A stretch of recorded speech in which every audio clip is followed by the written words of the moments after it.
hair is sticking to me, everything's gross. Ugh. Do you remember in one of my previous videos where I said we don't get hot weather in the UK? I think I lied. And in true British fashion, I waited and waited and waited for summer. I waited for some lovely hot weather, and all I've done since is moan about it. It's how we roll. It really is just how we roll. What is the temperature today? Bear with. Oh, it is. Oh, now I'm sat in the wrong place. The sun's going to be all reflecting on my glasses because I couldn't be bothered to put my contact lenses in. Alright, it is. Whilst my phone refreshes, take your time, dear. 26 degrees. Actually, that's not that bad. We've had worse. Which, maybe it's just our house that's like a sauna. Actually melting. It's disgusting. If I start sweating my makeup off, that's kind of just how we're living today. What did I say? 26 degrees. What's that then? 26 Celsius in Fahrenheit. 79. Yeah, okay, no. For a lot of people that won't be hot. But it's toasty today, especially being inside, and a lot of houses in the UK, we don't have aircon unless you're really rich. Yeah, it's not really worth it for the amount of use you'd get out of the year, so it's warm. Now, whilst I chat at you and waste a bit of time, which I really shouldn't be doing because guess who forgot to charge their battery for their camera before filming this?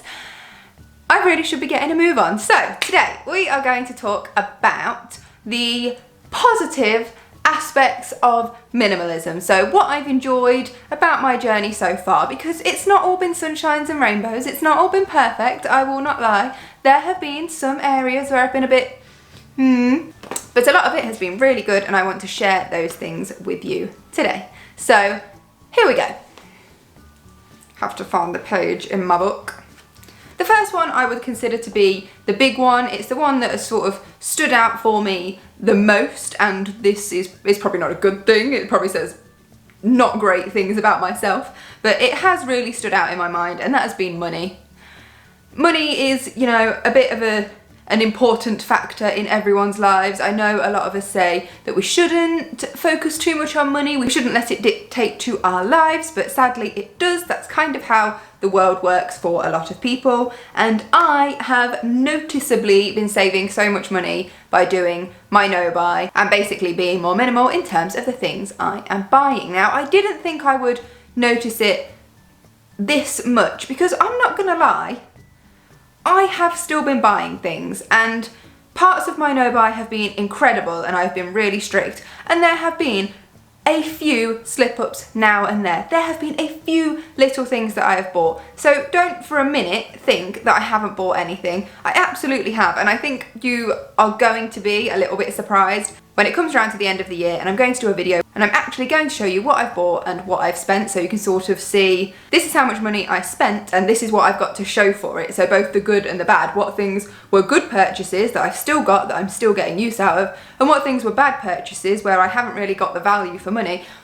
Another day. Anyway, I do think you'll be surprised by what I have still been able to buy, but there is noticeably more money left in my bank account at the end of the month, and that's great because that just really is encouraging. It's one of the things that makes me feel really positive about what I'm doing in terms of being more minimal. And do I miss all the spending that I'd done in the past? No, not at all. The amount of spending I'm doing and the things I'm getting is very fulfilling, and it just makes me realise that the spending I was doing before, I never felt any better for having all of those extra things.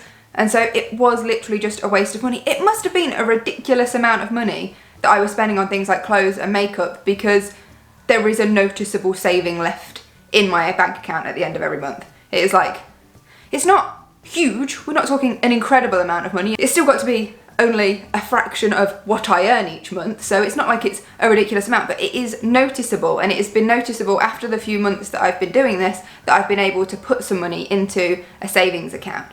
And I've also gone ahead and set up some other accounts. So I already had a savings account, but it wasn't really a savings account in the sense that it was made for savings. It didn't have a decent interest rate on it, and it was just a place to sort of stick any leftover money so it wasn't still sort of attached to my debit card, so then I couldn't really spend it because it wasn't there. It was just in a separate account, but it wasn't designed to generate interest or make any money. So I've decided to stop putting money in that, and I've set up 3 things. The first thing I set up was a premium bonds account, which if you are in the UK, I'm not going to talk too much about this because all of these things I'm about to list, people will be like, oh, you don't want to do that, there's pros and cons. We'll talk about money on a different day, but it's basically where you can put money, you don't gain any interest on it, so that's, I guess, a downside, but every month you are entered into a draw to win prizes of different amounts of money. So if you win one of their prizes, chances are that's probably as much as you would have made in interest if that was sat in a bank account anyway. So that's one thing I've done. I've also set up a cash ISA, so an individual savings account, which just has a better interest rate to the account I was currently putting any money into that I had left over. Again, the interest rate wasn't fantastic. I don't think in many cases interest rates are at the moment for savings accounts, but it was better, it was an improvement. And the third thing I did was set up a stocks and shares ISA, which I am not the pro to talk about. I am still in the early stages. I am only putting tiny, basically the minimum amount of money I can into that a month, just to get the ball rolling a little bit, and because I know there's a big element of risk there, it's only money that I would sort of be happy to risk. So it's not a lot of money, and I just want to kind of see what happens there, but it's a start. And I figured, you know, before I was happy to throw that money away on clothes and makeup that I would probably wear once, so at least if I want to throw it away in this instance, there's a chance it could make money for me, it could work out well, or it couldn't. But either way, this is money that I didn't have before because I was blowing it on shopping, so why not blow it on something else but try to make some money out of it. So anyway, money, and so that's just led me to start thinking about the future and what I'll be able to do if I do save up money and things like that. And it really has been so encouraging just to know that I can start to save up a little bit, or if there is something I want to do, like when all the issues with the virus are over, if I want to go on holiday, go traveling, if I want to just do things to get out of the house, I can. If I want to buy something, I know I've mentioned it before in videos, my computer is very close to giving up. I think it won't read discs anymore. Not that many people still have discs in their lives. I do. It won't read discs anymore, so like that's just another problem. One of the screens keeps going wibbly, and I know you can replace screens without replacing the computer, but it's just, if I want to, I potentially by the end of the year could have the money to just buy a computer and think nothing of it, which is like, for me, I think that's good. Like, that's cool knowing I can do that, and it's been this journey that has made me save the money. And so that is great. That was a really long point 1. Let's hurry up. Point 2 is cleaning. Now, you know me, I like to clean. I like to tidy. I'm one of those weirdos. But if you don't, minimalism is brilliant for that because it speeds up the job so much.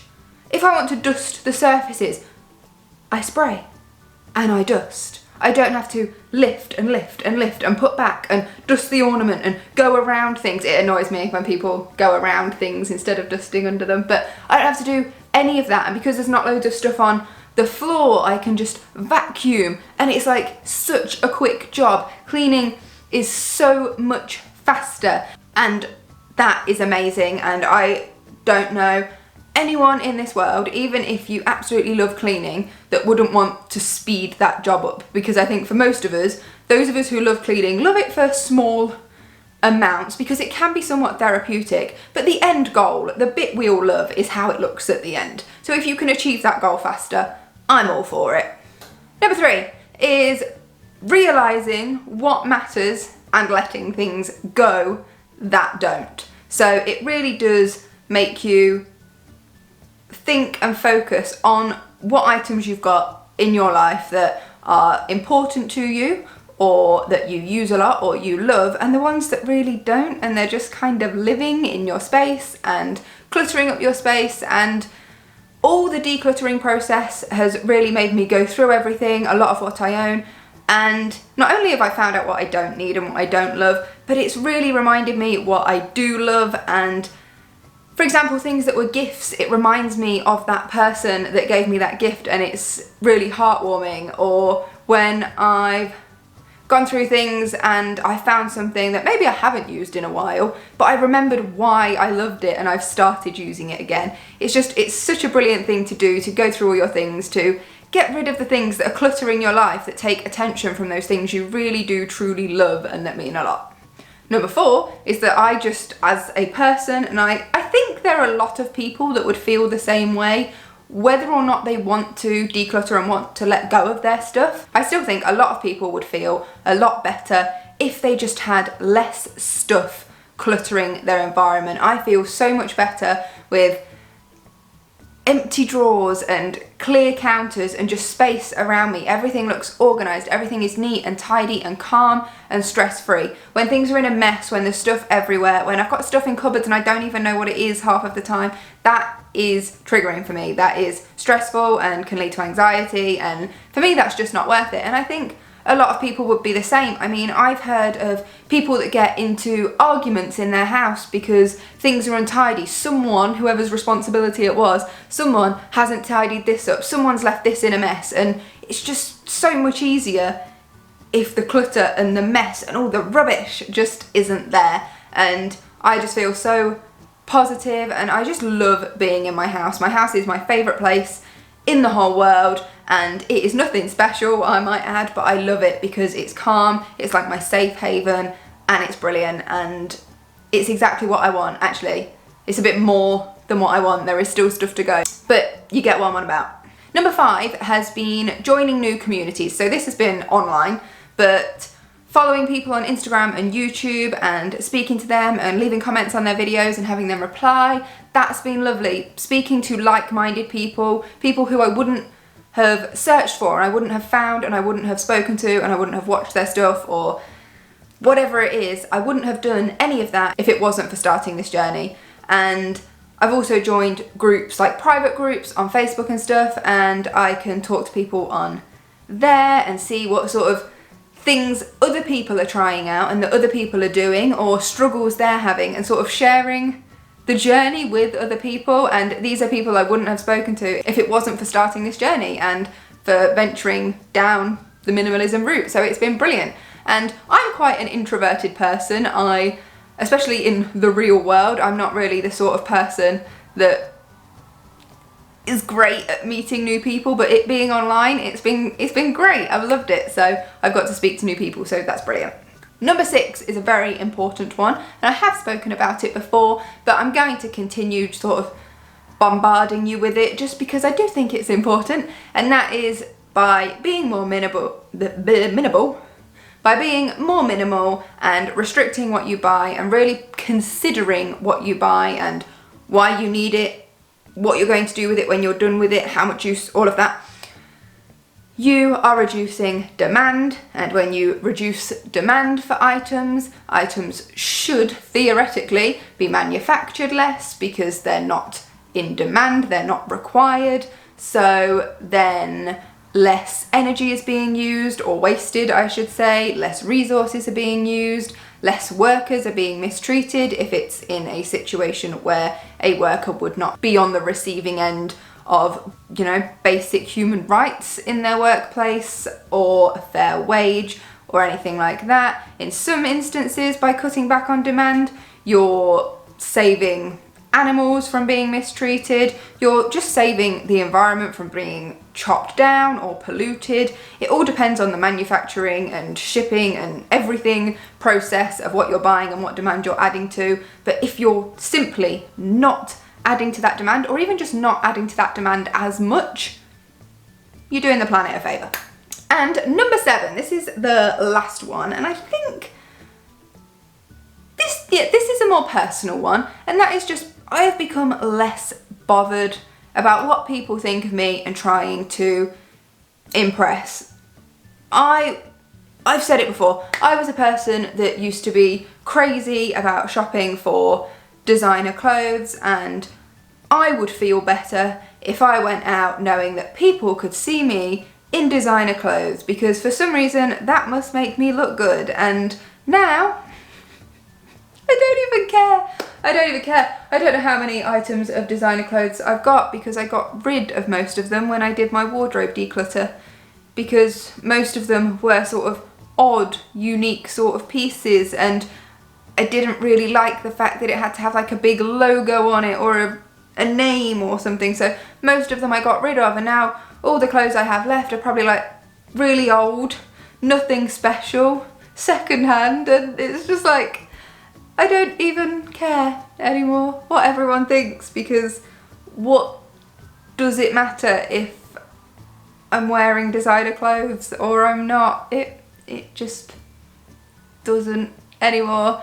So that's that. I mean, I feel great about it, and I'm sure people will think I'm just a bit weird, but you know. So, well, let's sum up. So, more money, less time spent cleaning, really focusing on the things that matter, and that just makes you feel all warm and fuzzy inside. Less stress and anxiety, meeting new people, saving the planet, and being more content in myself. Or if you do this, in yourself. If those 7 things aren't selling you on minimalism, I don't know what will, and I'm not even here to try and sell it to you. I'm just here to talk about how excited I am about it. But honestly, there is just so much good that has come out of this, and I cannot ramble on about it enough. It is brilliant. I'm so glad I started it, and I am nowhere near done. I am going to carry on and keep working towards whatever my end goal is, and just enjoy it. And that is it. That's all I want to say on it. So thank you so much for watching this video. I really hope you've enjoyed it. If you did, please give it a thumbs up and subscribe, because it really helps me out. And if you're the sort of person that doesn't always drop me a comment, you watch these videos but you don't drop me a comment, please do, because I do try to reply to every single one that is sort of trying to engage in conversation. If it's just sort of not really anything that needs replying to, then fine. But if you want to have a chat, leave me a comment, because I do try to reply to them all. I love hearing from you guys. And oh, let me know what are the things that you love about minimalism, or if you've not yet started on this journey, what's putting you off? What is it that you're just not keen on? Why have you not started this journey? Let me know. I will leave my Instagram info in the end screen, so go and check that out if you've got a minute. I would love to see you guys over there. That is all from me this week. Thank you so much for watching, and I will see you next time. Bye!